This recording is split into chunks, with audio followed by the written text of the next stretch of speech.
Hello guys, welcome to my YouTube channel. আমি তোমাদের blogger SN Gita. তোমরা কেমন আছো? আশা করি তোমরা ভালো আছো। আমিও খুব ভালো আছি। তো আজকে আমি পেট পুজো করতে চলে এসেছি তন্দুর হাউস। এটি কালীঘাট লেক মলের কাছেই অবস্থিত।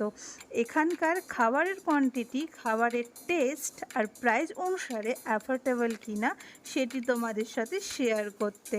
তো প্রথমেই আমি চলে যাই কাউন্টারে। সেখানে আমি আমার টেবিলের নাম্বারটি কালেক্ট করতে। কিন্তু হ্যাঁ, তার আগে আমি তোমাদের সাথে শেয়ার করতে চাই যে এখানকার মেনু কার্ডটি। তো একবার গাইস তোমরা দেখে নাও যে এখানে এত রকমের মেনু পাওয়া যায়। তারপরে আমি চলে যাচ্ছি ফার্স্ট ফ্লোর। হ্যাঁ, আর একটি কথা, এখানে দুটি ফ্লোর আছে, ফার্স্ট ফ্লোর এবং সেকেন্ড ফ্লোর। তো সেকেন্ড ফ্লোরটি আমি তোমাদের সাথে শেয়ার করতে পারলাম না, কারণ সেকেন্ড ফ্লোরে কিছু কাজ হচ্ছে, তাই সেটা বন্ধ।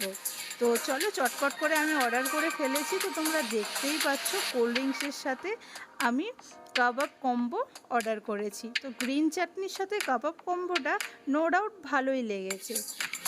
তার সাথে আমি আরও কিছু অর্ডার করেছি, যেমন রাইস, মাটন কষা আর ফ্রাইড রাইস কম্বো।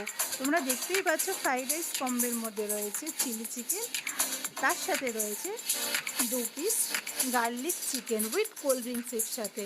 তো মাটনের সাথে রাইসটা খেতে ভালোই লেগেছে নো ডাউট।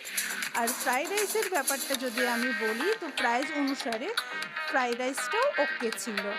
তো ভিডিওটা যদি ভালো লেগে থাকে তাহলে লাইক, কমেন্ট অ্যান্ড শেয়ার করতে ভুলবে না। এরকম ফুড ব্লগ যদি তোমরা দেখতে চাও তো প্লিজ কমেন্ট করো। আর নেক্সট ব্লগে দেখা হবে, ততক্ষণের জন্য টাটা।